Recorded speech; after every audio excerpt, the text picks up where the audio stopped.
नमस्कार मित्रों, स्वागत है आपका न्यूज़ 24 प्राइम के टॉक शो अश्विनी सीरीज में। मित्रों, आज हम बात करेंगे फिर एक बार भारतीय लोकतंत्र में राजनीति के गिरते चरित्र पर। मसला हाथरस से बलरामपुर, बलरामपुर से भदोई और भदोई से राजस्थान तक। जिस तरह हाथरस कांड को लेकर के राजनीति हुई, उस हत्या और बलात्कार को एक रूप दिए जाने का प्रयास किया गया। हालांकि बाद में उसमें एक अंतर्राष्ट्रीय साजिश का खुलासा हुआ। हकीकत क्या है ये अभी जांच के अंतर्गत है, लेकिन प्रश्न ये उठता है कि उसके ठीक बाद बलरामपुर में वैसा ही एक दुर्दांत कांड हुआ, भदोई में एक नाबालिग के साथ बलात्कार हुआ, पुनः हाथरस में एक नाबालिग के साथ इस तरीके का दुर्दांत कांड हुआ, और अभी राजस्थान में जिस तरीके से अपराधियों ने मंदिर की जमीन को लेकर पुजारी को जिंदा जला दिया। परंतु हमारी आपका चर्चा का विषय ये नहीं है कि ये अपराध हुए। हमारी आप ये चर्चा का विषय ये है कि अगर हाथरस कांड एक संवेदनशील कांड था, तो क्या बलरामपुर, भदोई, पुनः हाथरस या राजस्थान, क्या ये दुर्दांत कांड नहीं थे? क्या इस मामले पे विपक्ष को मुखर नहीं होना चाहिए था? क्या इन मामलों को लेकर के एक आवाज समाज में नहीं उठनी चाहिए थी? आखिर क्यों? आपको याद हो, पालघर में भी इसी तरीके से एक मॉब लिंचिंग हुई थी, 2 साधुओं को मार दिया गया था। उस बात को मीडिया ने बड़ा हाईलाइट किया, आज तक उस विषय पे चर्चा चलती है। तो क्या राजस्थान पे मीडिया को शांत रहना चाहिए, या राजस्थान पर विपक्ष को नहीं सामने आना चाहिए? अगर हम हाथरस की संवेदनशीलता की बात करें कि एक लड़की के साथ इस तरीके से व्यवहार किया गया, अमानवीय व्यवहार हुआ, एक निंदनीय व्यवहार हुआ, तो भदोई में क्या वो व्यवहार सम्मानजनक है? वो भी तो एक नाबालिग बच्ची थी जिसके साथ इस तरीके का दुर्दांत अपराध कृत्य कारित किया गया। क्यों नहीं विपक्ष ने इस मुद्दे को उठाया? क्यों नहीं वहां पर राजनीति के लोग गए? क्यों नहीं मीडिया में वो मुद्दा हाईलाइट किया गया? उसके बाद में बलरामपुर का भी कांड उसी श्रेणी का एक दुर्दांत और निंदनीय कांड था, सभ्य समाज में निंदनीय, उस पर भी कोई आवाज मुखर नहीं हुई। तो सवाल ये उठता है कि किस तरीके के मुद्दों को राजनीति ग्रहण करती है, या मुद्दों के पीछे भी राजनीति का एक आशय है? ये बड़ा गंभीर और चिंतन का विषय है मित्रों।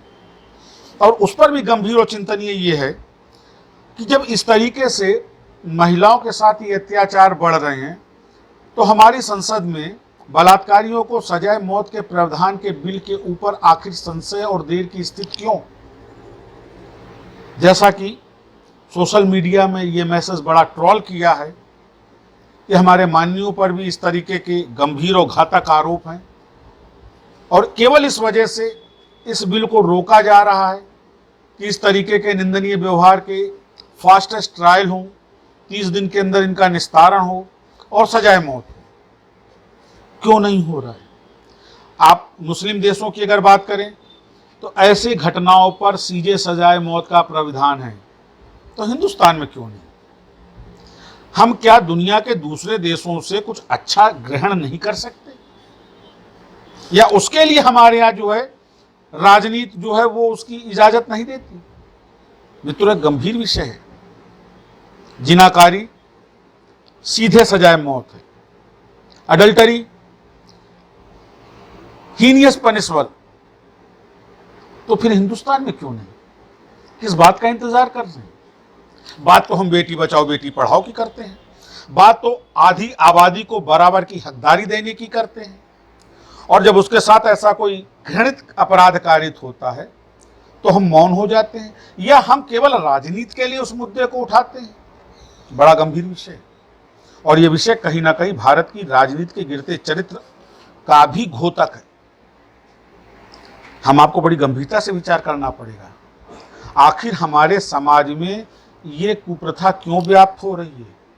क्यों कर ये प्रचलित हो रही है? आखिर इन अपराधियों की हिम्मत कैसे पड़ रही है?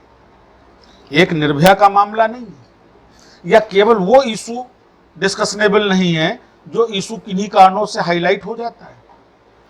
बच्ची बच्ची है, वो चाहे हाथरस की हो, वो चाहे बलरामपुर की हो, वो चाहे भदोही की हो, और अपराध की गंभीरता उतना ही गंभीर होता है, वो चाहे पालघर हो या राजस्थान।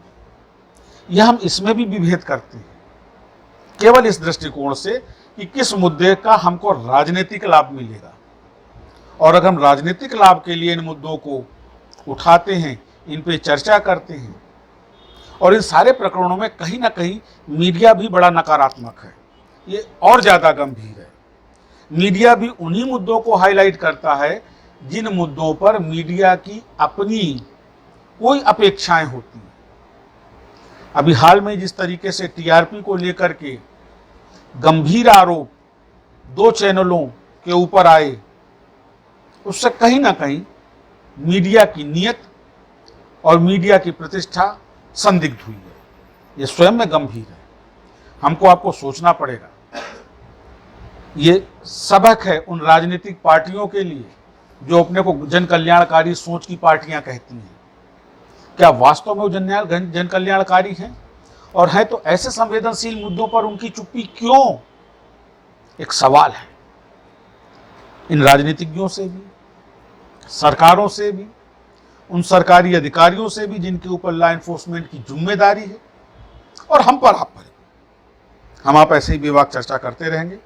आप हमारा चैनल सब्सक्राइब करें और हमें लाइक करें। नमस्कार।